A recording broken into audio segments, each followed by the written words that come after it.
Thank you very much for having me. It's a really nice opportunity, I think, for me to share a project in the early stages. I'm just going to talk very briefly about it.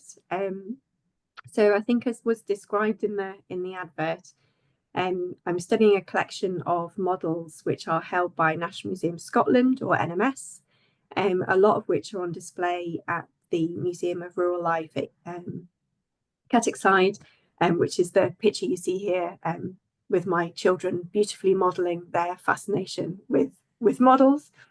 So this collection is often referred to as the Highland and Agricultural Society models, and it's regarded as being nationally significant but under-researched.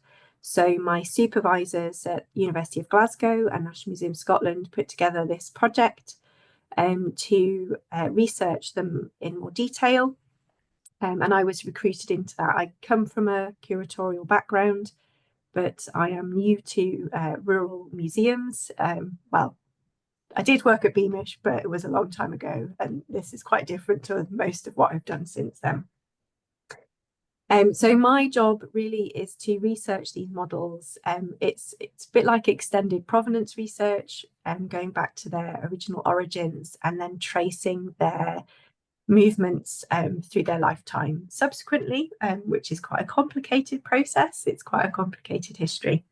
So I'm going to give you a really brief overview of that and kind of draw out some of the themes that I am looking at before I throw it open for questions.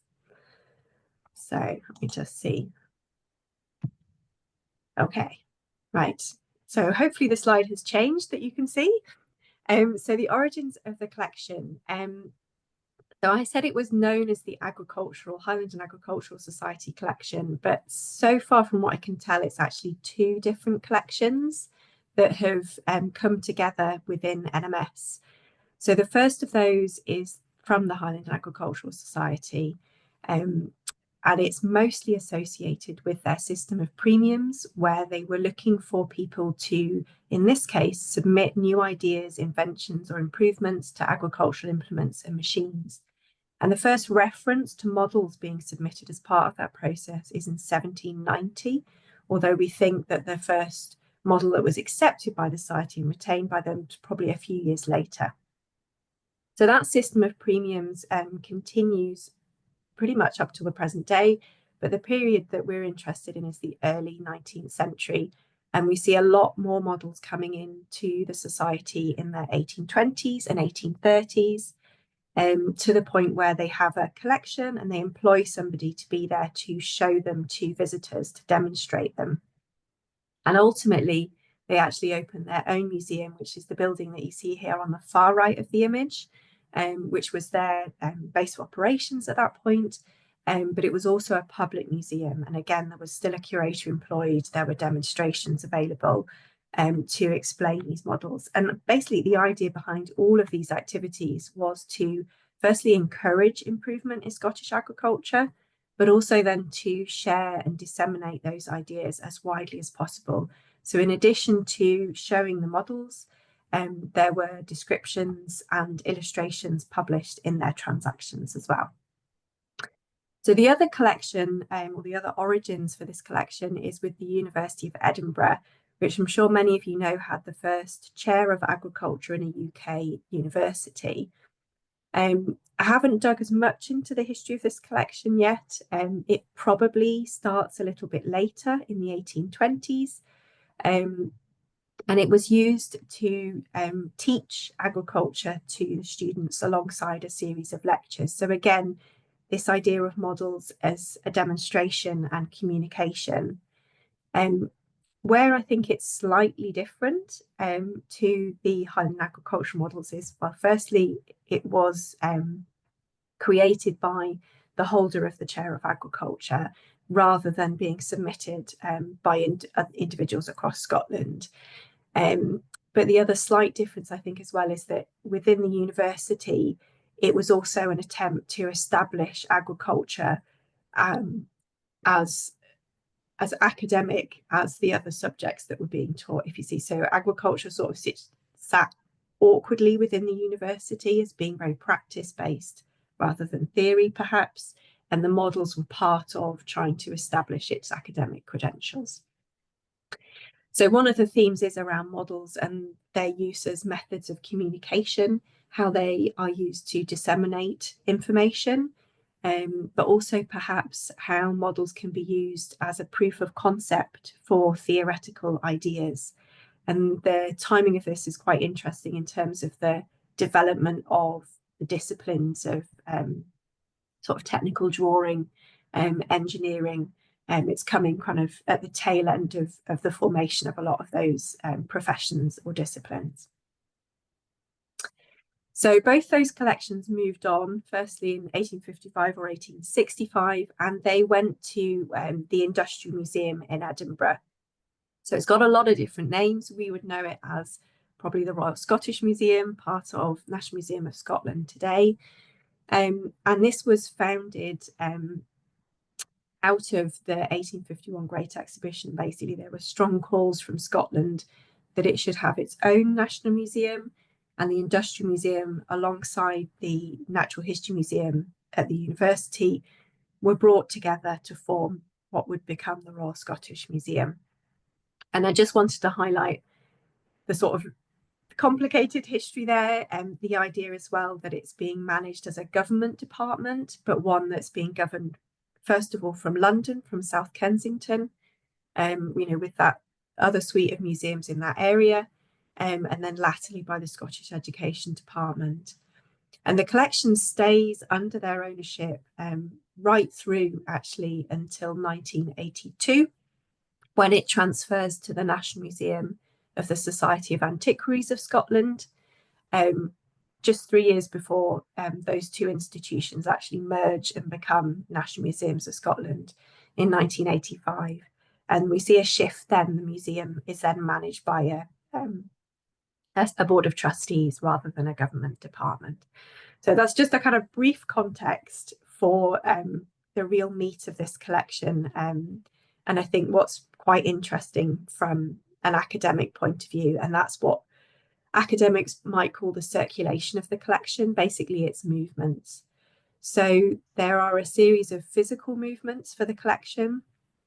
The Highland and Agricultural Society has a variety of different premises during its history that move around, influenced often by the fact that their membership was quite elite. So it goes to some classy parts of Edinburgh, and then ends up in this sort of showcase building on the George IV Bridge. But when it transfers to the Industrial Museum, it goes into temporary storage. Pieces might have travelled potentially to illustrate lectures, so being carried down the street to a lecture hall. And then as the Royal Scottish Museum building is built over time and is extended over time, there are internal moves between storage and display in different parts of the building to explore. And then this image here is a previous curator's attempt to make sense of the loans and transfers that this collection has gone through, which are quite extensive. So the Science Museum is a really key one. We know in 1928, a big chunk of these models were lent to the Science Museum, and they featured very strongly, first of all, in the 1930 handbook to farm implements and machinery, and then in the 1951 agricultural gallery. I'm sure a lot of you are familiar with that agricultural gallery because it stayed in place until 2017, and a lot of the models from this collection were on display there right up until the end. And I believe a small number are, in fact, still on loan to the Science Museum. But there were also loans and transfers to the institutions that I've listed here. So the forestry and agricultural schools at the University of Edinburgh, to St Andrews, and to the Royal Botanic Gardens in Edinburgh as well as some disposals. So it had quite an eventful life. I think for me, the one that's most interesting is the fact that the transfer to the Society of Antiquaries Museum really started, that conversation started in the 1960s, 1970s, and that coincides with Sandy Fenton's work to establish the Museum of Scottish Country Life. And it's also a key period, I think, for the development of a lot of rural museums in the UK. And I think there's an interesting shift there, that whereas they had originally been viewed as objects of science in their creation, but also in their later displays and their loans to the Science Museum, they're now perhaps within a slightly different viewpoint, where we're thinking about Scottish identity, disappearing ways of life, and that kind of sort of salvage museum work, I guess, that characterised a lot of work for museums at that period. But yeah, it intrigues me that they went to an awful lot of effort to resolve this loan. There's a hell of a lot of paperwork about this between the three institutions, the Science Museum, the Antiquaries, and the RSM. And they went through all of this, and they transferred the collection in 1982, and then they merged 3 years later. So they all came back under one roof, although split between different curatorial departments within NMS. So we've got Scottish History and Archaeology and the Science and Technology department. So I sit within Science and Technology, hence my interest perhaps in that scientific element at the moment. So it's been a really complex history, I think, and there are some interesting stories coming out that I think might be of use certainly to NMS, but I'm interested in what the wider potential of this research is to others. So in terms of how I intend to reply the results, once I've done all the legwork, I'm a big documentation geek, so I am hoping that a lot of this data will be available through NMS's collections database and thereby online. I noticed that Elsa is in the virtual room. She's been kindly helping me with access to the collection and helping to provide these images. So this is one of the models in the collection. This is a straw cutter, and it's absolutely exquisite. It sits on a tabletop. It's not very big. It's maybe about 30 centimeters long, but it all functioning. It's been beautifully looked after. And I believe this one might be by James Slight, who is a person of interest I shall come to later. But I think by researching the origins of the collection, there's going to be some new stories to tell within the museum about the artisans, the craftspeople, the inventors that generated these models. And they did come from across Scotland. Perhaps fewer from the Highlands, more from the Lowlands, but quite a breadth of different people. And I think those are going to be quite interesting stories to tell, that perhaps, I don't know, provide more context, I guess, more of a human narrative, as opposed to the influence of the Highland and Agricultural Society, which tends to sort of dominate a lot of the literature for this period. But I think that in itself is quite interesting. The Highland and Agricultural Society is always mentioned in relation to this period in the development of agriculture. They were clearly very influential, but there are fewer examples of the detail, the mechanics of what they were doing. And I think by examining the system of premiums and who was taking part in that, what the motivations were, what the actions were that were taken, can actually help us have a deeper understanding of what their role was and what the society understood as the improvement of agriculture, but also what other people across Scotland understood as the improvement of agriculture. So there will be quite a lot of archival work there to trace the people that perhaps whose models were not accepted, and find out a bit more about them, or models that have been lost and not survived into the contemporary collection today. And then I think finally, there is an element there of situating all of this within the sort of colonial histories that were taking place. As I mentioned, the membership for the society for this period in particular still tended to be dominated by elites, lawyers and clergy, many of whom had relationships with empire, and who profited from enslaved labour across the empire.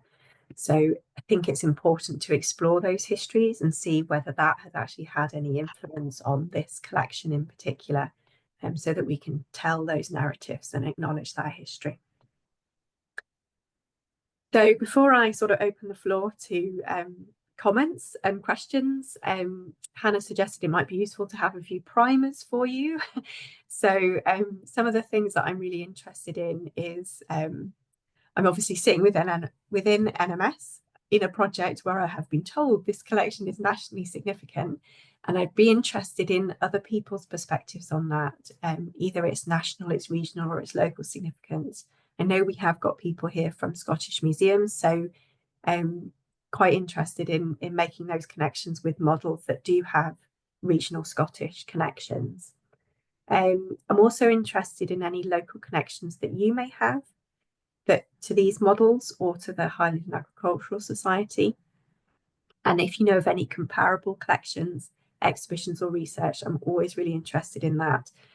It's amazing how some of those things kind of slip through the nets when you're doing the literature searches if it hasn't been published in the right place. So please do share anything. And then I did mention James Slight earlier. I've got a particular interest at the moment in Henry Stevens, who I'm sure you're all familiar with as the author of the Book of the Farm. Well, James Slight provided the descriptions of machines and implements for that original volume. And as I said, there's some models in the collection that are by him, and he was actually the curator of the Highland Agricultural Society's collection for a substantial period. So I'm very interested in anything that might shed light on the relationship between those two, and also to Robert Scott Byrne. So the machines and implements actually came out of later editions of Book of the Farm, as I'm sure a lot of you know, and were to be published separately. But James Slight passed away before that project was completed. So Robert Scott Byrne came in and actually completed that work for the Book of Farm Implements and Machines. So yeah, so I'm particularly interested in those individuals and any responses to those questions, but really interested in you know, a good discussion. Feedback, comments, questions are all more than welcome. Thank you very much for listening.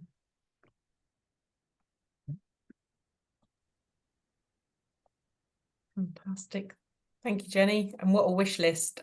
Is there anyone who's out there who can assist with any of the details that Jenny's looking to track down, and or any other comments that anyone may have? Well, if I could start off, I mean, it's definitely a collection of national importance. After looking at farm machinery in museums up here since the early 80s, there's nothing that I know of that's comparable. It's a phenomenal reference collection. And you know, as Elsa and Amy know, I mean, so even like last year, I had a colleague over from Williamsburg, and we were going around looking at plows. But one of the plows that we looked at in the models is the smallest plow within the collection. And, you know, they don't survive, or there's a couple of variations survive, but the models are great for informing what some of the more ephemeral ones, you know, things made out of organic materials were like. But in fact, last night I had a WhatsApp with my pal Ed, who is at Mount Vernon in the States, and we're trying out what is probably a Smalls type plough as a replica. But we're having great discussions over what called up here in Scotland the bridle or the hake, and the same parts are shown on the ploughs within the models. So, you know, they're not only a historical document, they're actually something that can help us with the recreation of implements and the form that different parts took. So, I mean, in my opinion, I mean, there's nothing else to compare.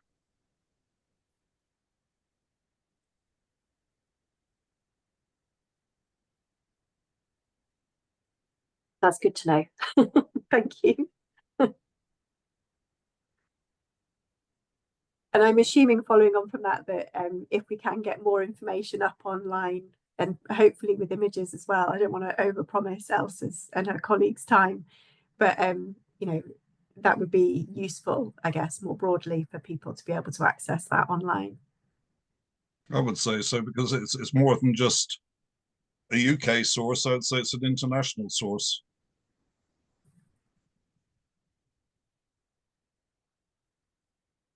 Ollie, jump in. Thank you. Sorry, can you hear me okay? I've had to put my headphones in. Yes. That was fascinating, Jenny. It's really interesting. I think Deb is with us, Deb Reed, so she might be able to talk a little bit from the American perspective if she's still there. But I'm pretty sure there's a really interesting comparative collection in the Smithsonian. I've seen a catalogue and I can't remember who published it, but there's I think it's a patents collection.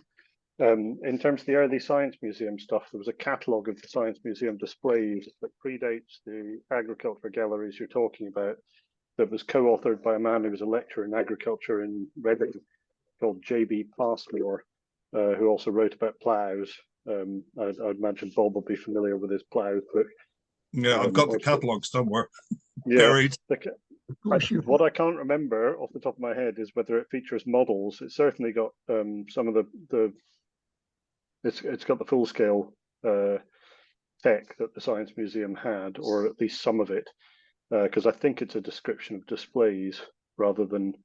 But it'd be worth looking at the Passmore catalogue, date of which must be about 1920s, I guess.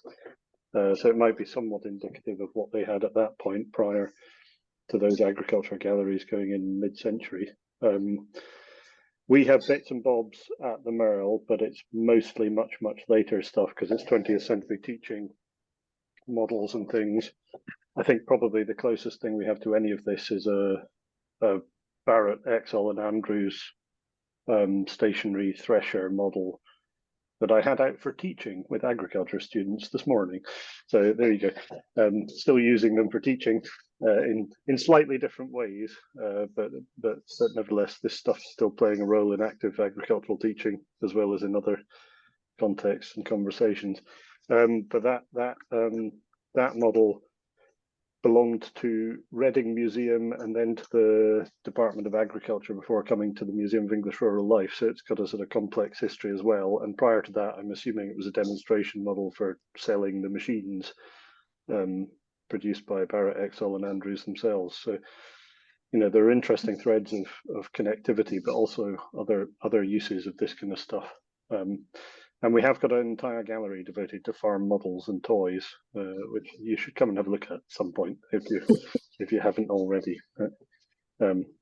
All much later stuff there. Yeah, and I'll search for the link to the catalog of the patents in the Smithsonian collection, and I'll put that in the chat. And I'll put a couple of the links to digital sources that the Henry Ford has that are patents that came out of that. But it seems that the U.S. Patent Office collected patent models from applicants, and then they disposed of those collections. So that's the origin of some of the collections that are in the Smithsonian, and then also then got deaccessioned and became part of collector trade. So they get widely dispersed. And did they send those internationally, Deb? If there was a buyer that, you know, took any internationally, probably. But there are ways that you can track them. The U.S. patent database, you can go all the way back to the #1 patent. It's not easy to use. You've got to kind of get into the flow of it, but you could maybe trace things that way. Yes. I used to know more about this, but my brain, you know, capacity, things get deaccessioned from the brain occasionly. And I'm glad I hadn't misremembered about there actually being a catalogue that I had physically seen that had some of that stuff. It looked really good. It was a robust piece of work. Yeah. I'll find it and I'll put it in the chat. Thank you.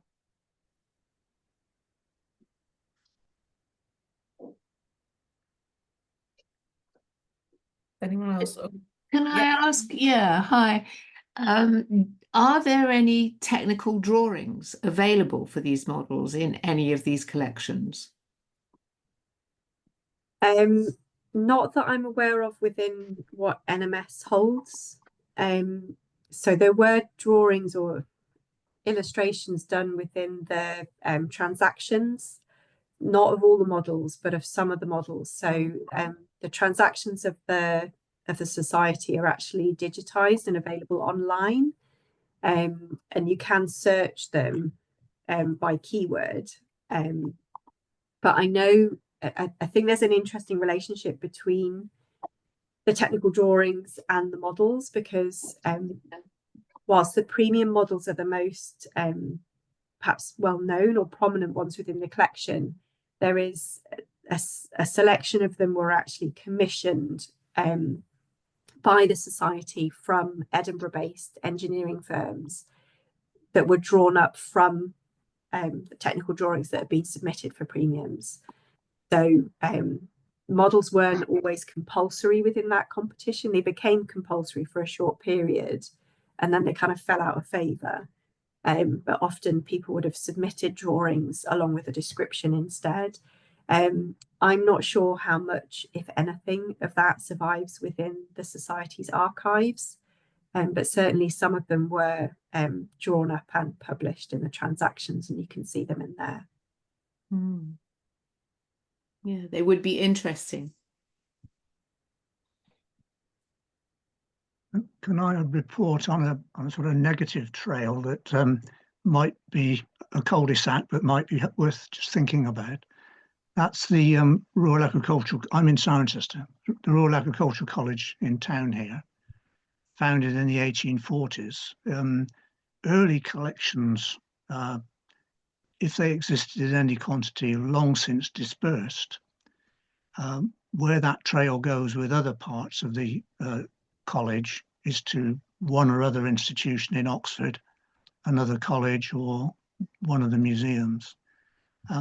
I've often wondered whether there was a small collection of models of any kind for teaching purposes.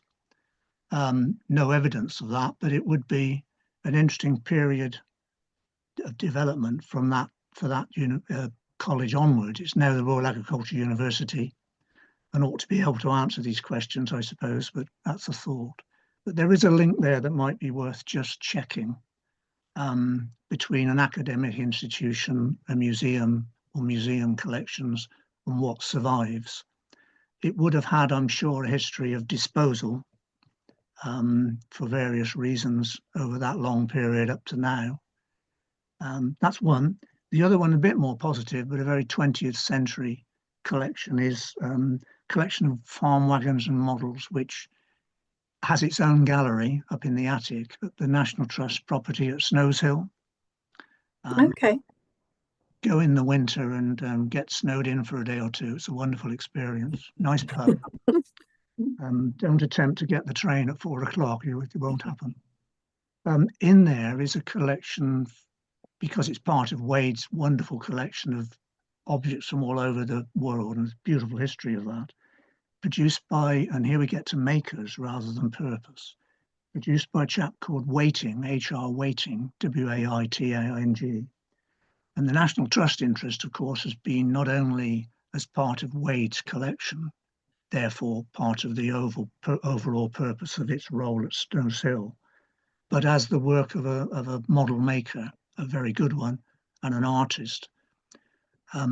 Somebody, probably, I shall run out of time now, but somebody ought to write a study of Waiting and his work. The archive is in Cheltenham Museum, and some in the county archives in Gloucestershire. There are examples in the collection in Cheltenham too. They are exquisitely, beautifully made, very much period piece, and entirely of the 20th century. He died in 1949. But as a parallel example of another reason for a collection coming down this far, and for different reasons in different hands, the Waiting collection at Snows Hill is worth a thought. Happily send you a little bit more about it if you wish. But that's what occurred to me. Yeah, no, it would be nice to know a little bit more about that. I might jump in again there, if that's okay. Because, David, did you know we have some Waiting archives at in Reading as well. At the Merrill, I we've do got a a- little bit of material in the archives, which probably is on your lists of stuff that you've looked at here, but Yes. memories being as they are. We also have a couple of waiting model wagons as well, which were produced, I think, by him for the British Council collection. So that's a craft collection from the early to mid 20th century. And there are other examples of later model makers as well, of significance, whose, I think, papers and archives we probably hold. But we've also got some examples of physical examples of them too. So that's one thing worth mentioning. I was doing some teaching over at the Royal Agricultural University recently, and I have chased up on what they have in terms of collections, but they don't really, you're quite right, and none of that material stuff survives if it was ever really there, and where it went, I don't know. I'd love to know where in Oxford to chase up on though, because obviously I'm sitting in Oxford right now, having made it home from my teaching this morning in time for this. So I can chase up on some of that as well if that's useful and have good links, being as I'm married to someone who works in the University of Oxford's museums. That'll do. Yeah. So do you know, David, where in Oxford the links with the RAU lay? Was that at the... I ought to, but it's deep in my memory, and I fear I don't. I'm just wondering if it was C.S. Orwin and the sort of agricultural and land management. In which case, possibly. in which case, the painting collections that he amassed are actually on loan to Cirencester. They've come back there from Oxford because the Ashmolean didn't want them on display, and Oxford wouldn't give them to the Merrill. Anyway, tangent. But two things. Firstly, an apology for missing you and rushing straight off to the National Trust. And secondly, there's an interesting underlying thought here, Jenny, about disposal. It's so easy to lose parts of collections in the process that we're just talking about now. It's a reminder to present-day curators that they have an obligation to take this process seriously. I always say that because I have strong views about it, but things that don't fit for whatever reason, including physically don't fit, tend to be at risk. Simple as that. If the Snowzell connection is of interest, I'm actually co-supervising a PhD about Charles Wade and Snowzell at the moment, so I can put you in touch with the person who's doing that, Jenny. Excellent. Yeah, no, that would be really interesting, actually. And one of the supervisory team is a sort of curatorial research lead who might have a good sense of how and if it's easy to search across their entire collection on their database and get a sense of what else might be distributed. So I think you probably get occasional examples of these in private hands, in big estate context particularly. So I wonder about contacting some of the big estates, the Biclue estate and the Duke of Roxburgh, and see if they got things hidden away, or even on display, and they probably don't know what they are. One other thought, and it may be going a bit off piste, is again in connection with the link to the Smithsonian patent collections, other significant collections elsewhere.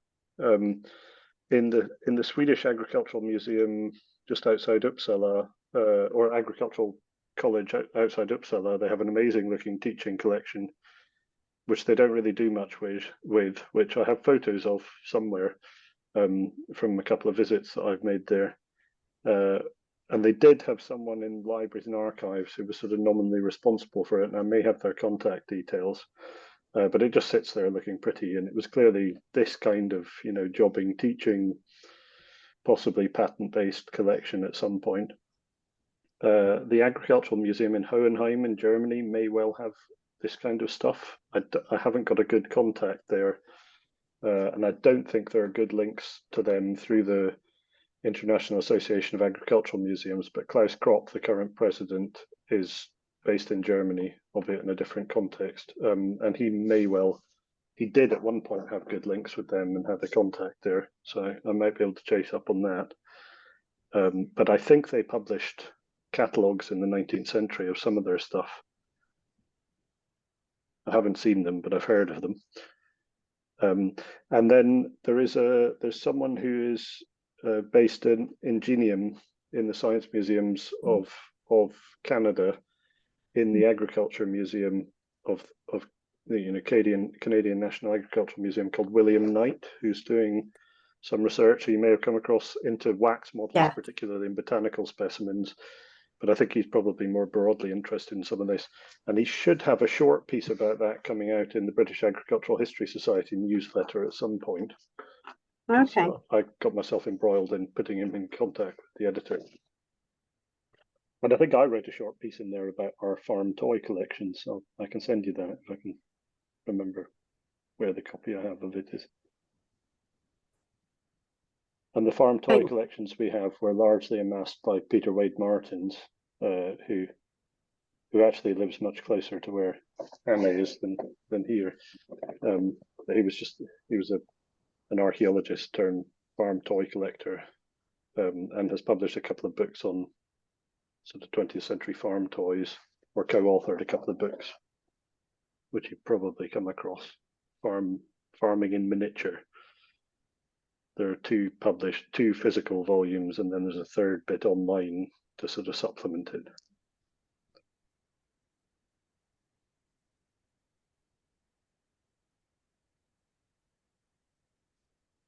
I think Jenny's quickly scribbling down lots of notes. There's a lot there to take in as various different just one explorations. Yes.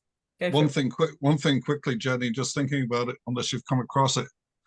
Or must have been last year or so, it's buried in here. I came across just about the size of a shower album, A5 book that Stevens did, and it's a little sort of teaching book, sort of thing that would have gone out to schools, and it is illustrated with some of the engravings from the Book of the Farm, and it might be interesting. I'll also say, I think I know roughly where it is. I'll get the details and send you. And it might be worthwhile looking up just to see whether those illustrations actually do match any of the models. Yeah, that would be really interesting, actually, because I think that's one of the things that interests me about that relationship is that I think Stevens actually sat on the committee that judged some of the premiums, and then I'm not quite sure at what point they met, whether they knew each other before they met through the society, or whether that relationship sort of facilitated Slight's appointment. But I'm interested in the idea that the models get published in the transactions, that potentially some of them are, directly published into the Book of the Farm and the later volumes. So yeah, I think it's kind of in academic terms, it's kind of like their digital or their virtual journey. So when they're published, they travel in a different way than they do physically. So I'm quite interested in tracing those links to see if any of the models do appear in those publications. That would be great. Yeah. The other thing that occurs to me too is Freeman's Elements of Agriculture, the earlier editions from the later 1800s. They're all line drawing illustrations. Whether any of those would match to the Book of the Farm and back to it or not, I don't know. But I mean, I've got a few of them behind me, sort of, they came out every few years. But certainly well worth looking at them for a comparison. I mean, there may be some at Kittochside. Yeah. Jenny, on your lovely spread, sort of the spider diagram almost of where you were tracing, and your former curator was tracing the collections and where they'd gone. There were some disposals mentioned on that. Do you know much about the collection you don't have? Is it just numbers, or is there more information that you can unpick? Not yet. I think in terms of the numbers that have been marked as having been formally deaccessioned and disposed of, because partly I think the governance structure of the museum meant they actually could not do that for a substantial period unless it had completely disintegrated. So there were a few more of the disposals and transfers into the 20th century. But in terms of disposed of and destroyed, there's only maybe a handful that are marked in that way, but I have seen at least one object that is marked as having been deaccessioned. I have seen it in a store, which I'm sure we're all familiar with that scenario. So yeah, so I've got two, and there's a few without locations as well. So part of this sort of preparatory work at this stage is kind of working out exactly what NMS has and what needs to be reconciled with its paperwork, I guess. But one of the things I'm doing actually next month is going down to look through the archives at the Society to look through the original records for the premium committee or the machinery committee that looked at these premiums. Because as I mentioned, I'm quite interested in, well, what didn't make it?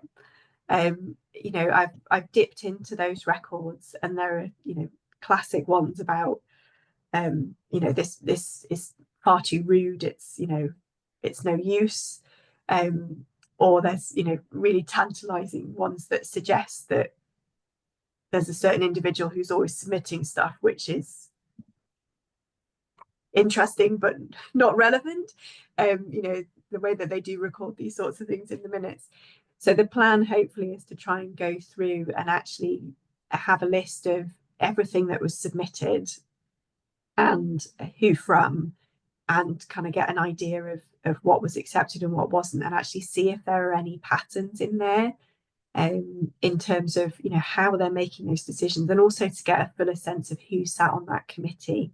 You know, were they all were they engineers? Were they from an agricultural background? Were they all well-to-do, or did they actually have, you know, somebody who was kind of more grassroots taking part in those discussions? Yeah, so from that list, I will then have to kind of whittle it down, I think, because within NMS, I think across the Society and the Edinburgh things, there's something like 500 models or 500 objects. Some of them were full-size implements as well. So I need to whittle that down because I can't possibly look into all of them. So I think part of the reason for sort of opening up this discussion is around which bits are most interesting. I think the premium models are particularly interesting.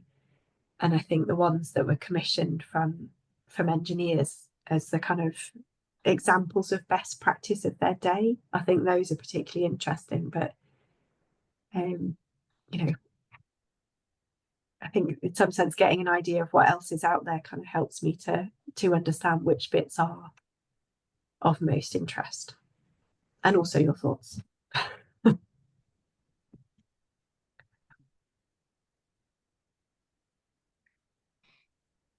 Does anyone else have any further thoughts, ideas, connections, queries, or otherwise to ask Jenny?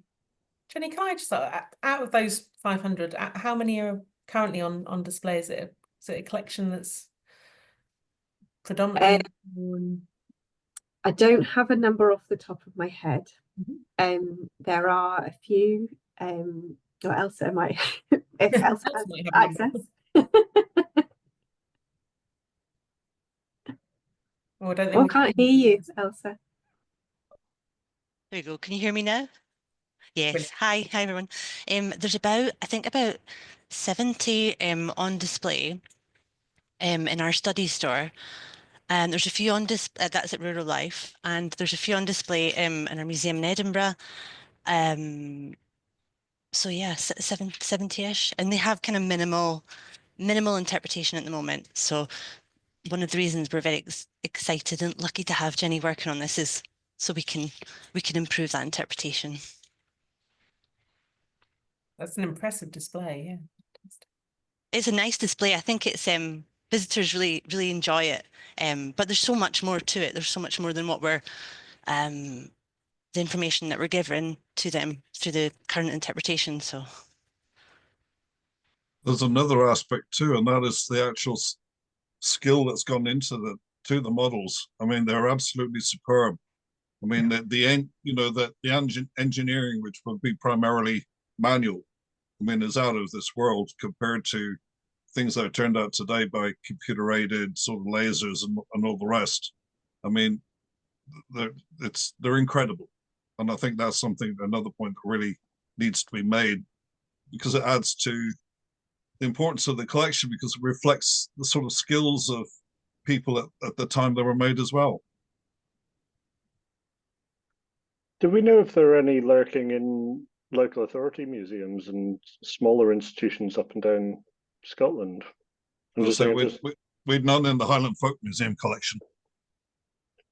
But that's that bit later in terms of when it's established, of course. So I'm thinking other institutions. Yeah, but it was established in really started being established in 1930, which for rural collections is way beyond many other places. But I mean, I'm thinking more in terms of things. There was, and it's a sort of nationally important agricultural collection. But I mean, again, nothing in the way of models. There's a couple of models in Aberdeen City's collection, but they're late 19th century. But again, they were sort of exhibition or, premium pieces, but nothing like the same in terms of date that I'm aware of. But that is something worth, I think, looking into, is perhaps reaching out to some of those museums that wouldn't necessarily be part of Rural Museums Network, but that might have. Well, that was my thinking. It's that science and industry connection again, rather than, local models of local industrial practice, inclusive of agriculture, but ranging off in other directions as well.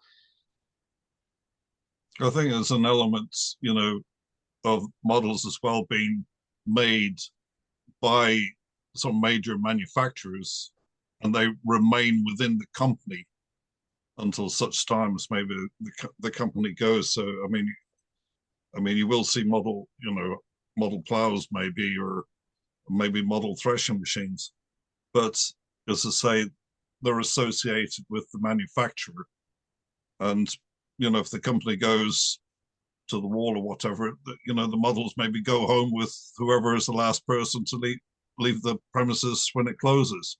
Yeah. And I think probably at one time that would have been sort of a good source for models, if the interest had been shown at that time. Well, certainly a huge number of the models in the agriculture gallery were not just borrowed from other national museum institutions, but the Science Museum requested them and petitioned them directly from agricultural manufacturers in the 50s. And then again in the 60s, they updated it, I think, about 10 years on. So that idea of going back to manufacturers might be something worth chasing, Jenny, in terms of, if you can trace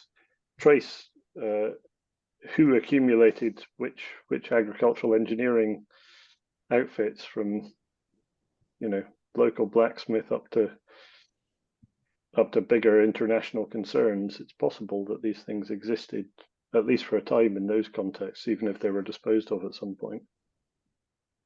I mean, we know McCormick International. I mean, if we go back, there was the centenary versions of McCormick's Reaper.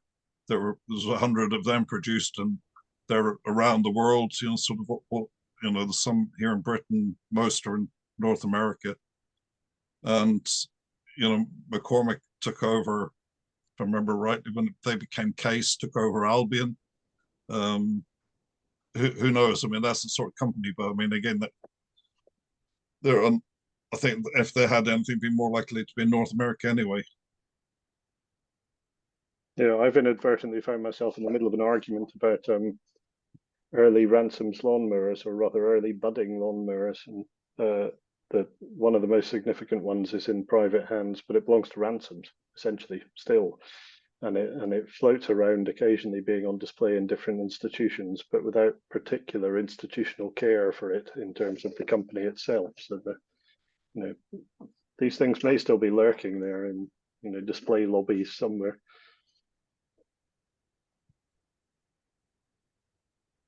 I think one of them lurking in a display lobby is in Chartres, the Ag Museum in Chartres, France. But people don't always recognize them as a 1903 model. Sometimes or 33 or 31. Anyway, 30. They get misunderstood as originals sometimes. Yeah. Sure. Adding to the models debate, Jenny should know that she obviously hasn't been paying attention when she's been walking through the museum at Afford. We do have two models, one of a thrasher, of which I have no details whatsoever, effectively whether it was a teaching model, but it looks like it was. It's all open-sided, one down the one side, and one of what looks like a steam cultivator, which is probably just over a foot across, but it's far too well built to be a toy. We don't, again, make much of it because we haven't got any details to put against it. But next time we're up, I'll point them out to you. Absolutely.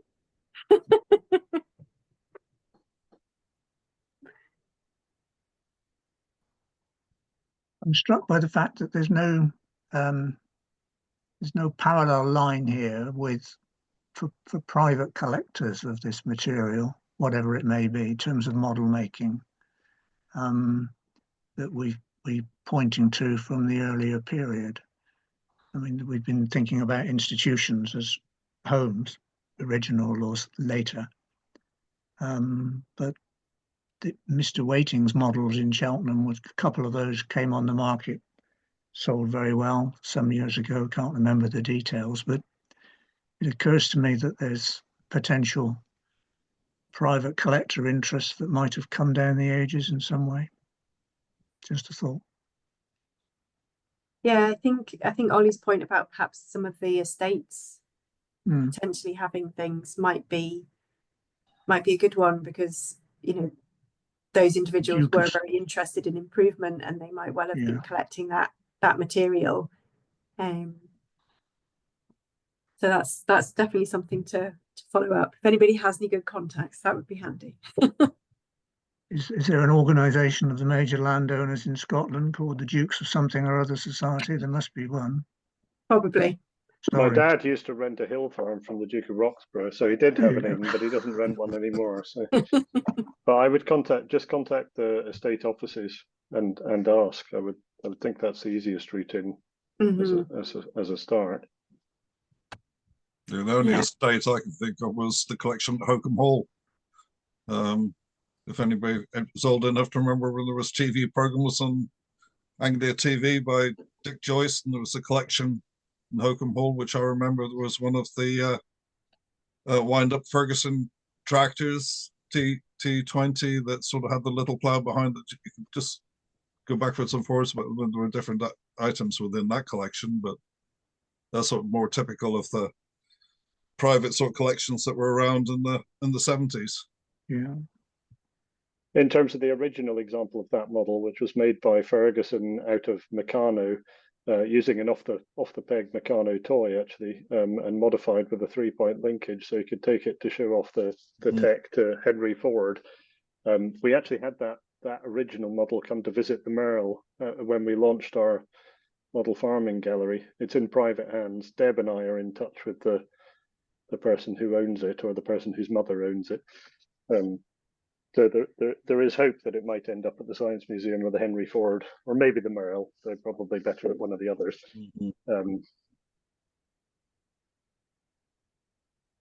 And in terms of a collector's market for some of these things, certainly for those later tractor-related examples, there is a big market. Those Ferguson T20 demonstration models sell for.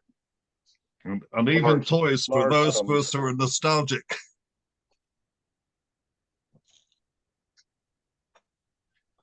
Is there any tradition of putting exhibitions of models on display at agricultural shows, the Highland show, for example? Yeah, I mean, at yesterday's farming in Perth, there's quite often displays there once a year. Do NMS not? They certainly used to put a display at Ingliston every year. Did they not? Well, I think that was in the sort of run-up to Kittochside opening. I have done less research on the more recent period, but I think it was, they did have a display and they had a museum on Ingliston, but then once Kittochside opened, everything sort of transferred over there. It was something that was certainly a relationship that NMS is keen to re-establish, but unfortunately the House and Heritage Officer for the Society is no longer, post is no longer, so I'm not quite sure where that leaves things going forward.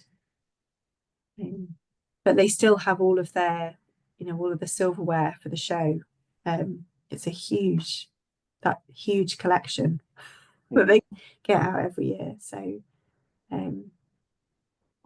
but it's worth looking into whether there are other shows that have models that could be relevant.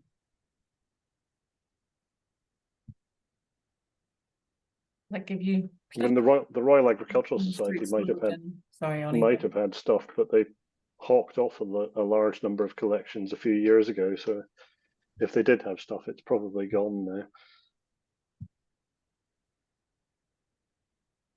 I think with some of the models from a private point of view, is like you were sort of hinting at, David. I mean, you had that big sort of push probably in the 70s for the model making. John Thompson brought out his books and his plans, and that encouraged people to make, English farm wagons and carts, particularly.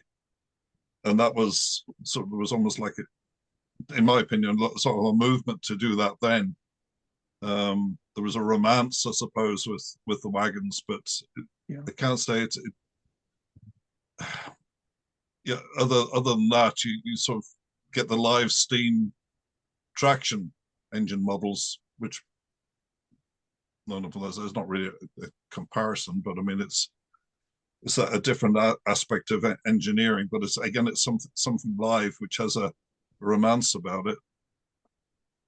I think some of this stuff is looking back a little bit too early, so it's sufficiently beyond. It's way beyond living memory, but it's also it hasn't got that big tech steam power, tractor power appeal that runs through the world of collecting other forms of miniatures in relation to agriculture. Though why a model chaff cutter shouldn't be quite so sexy, I don't know. We did have a lot of fun with that one.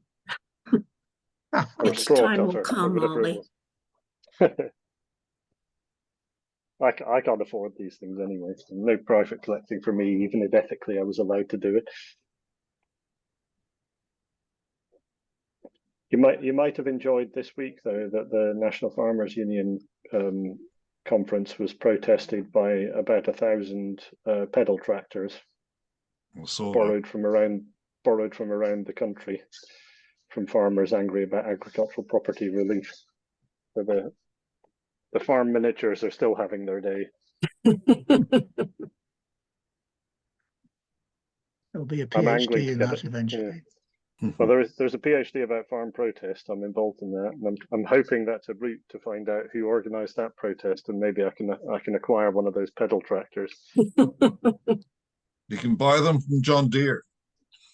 I want one that's got an active history of use, though, in both in terms of having been pedalled on by a child and not just lent by an interested in industry specialist, and one that maybe has featured in the protest too. The scars of protest down its side, absolutely. Exactly. I feel bad kind of pulling these conversations to a close, but I think Jenny's got a lot of potential contacts to follow up, and obviously we can continue this chat via the Jiskmail email discussion group. And Jenny, if you've got any specific queries that you want to ask about particular collections that might be out there, if you can, obviously pop them in the email discussion group, there may be other, absolutely. It's been really helpful. Thank you so much, everyone. Really helpful. Thank you. Well, huge thanks to you for sharing your research today, and hopefully we can tempt you back when it's further developed to sort of tell us what you've discovered and the conclusions you've made. So brilliant. Yeah, thank absolutely. you so much, everyone, and thank you, Jenny. And hopefully see you at another Chewing the Cud session soon, another Royal Museums Network event.